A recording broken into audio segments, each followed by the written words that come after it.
Hello everybody, and here's my review for the Long Con #1 from Oni Press.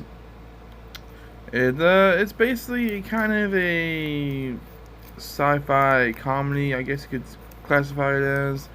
It's essentially a story about in the near future there's a some kind of apocalypse style event, but it only hits a certain area, and that areas of the city is basically quarantined off. Everybody, they think everybody's dead over there. They think it's radioactive, whatever.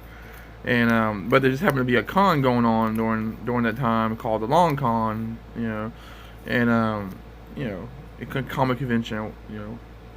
So the story basically falls around this reporter, journalist, small town journalist that's kind of like about to lose his job, and his boss basically tells him he needs to go, and that they've heard something about how there's still stuff to go salvage over there at the con.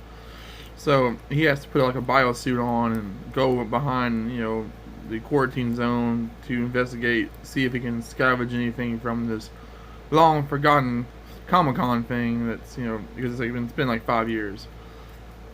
Well, you find out that the Comic Con or the Long Con is not actually gone. It's still there, and there's still people there, and they're surviving. They've created their own subculture, and they think the outside world is all dead or all zombies or something like that. It's really kind of a weird story, but it kind of works. The story kind of jumps back and forth between flashbacks of the main character visiting the con shortly before the incident, and he meets up with an old friend of his that gets him in.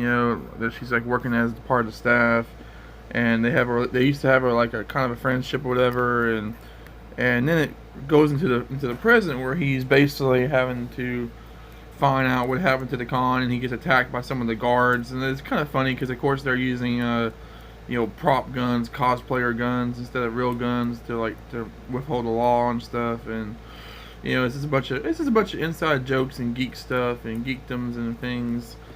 This really is basically a story about what would happen if a whole bunch of nerds and geeks, were surviving by themselves in a Walking Dead kind of environment, without the zombies, obviously. But it is kind of it's interesting. I think there's a lot of missed opportunities here.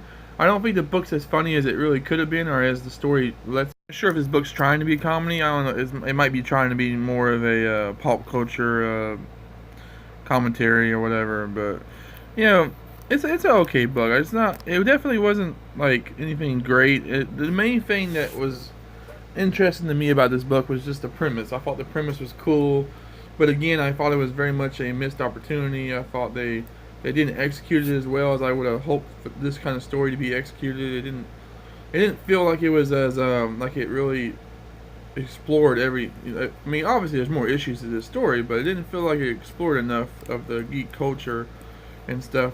I mean, yeah, there's a lot of Star Trek stuff because there's like this show that plays in the background in a lot of the scenes, and it's like a Star Trek rip off. But overall, this is an okay book. I'd probably give it about a 2 out of 5. But thank you guys for watching, and stay tuned for more reviews.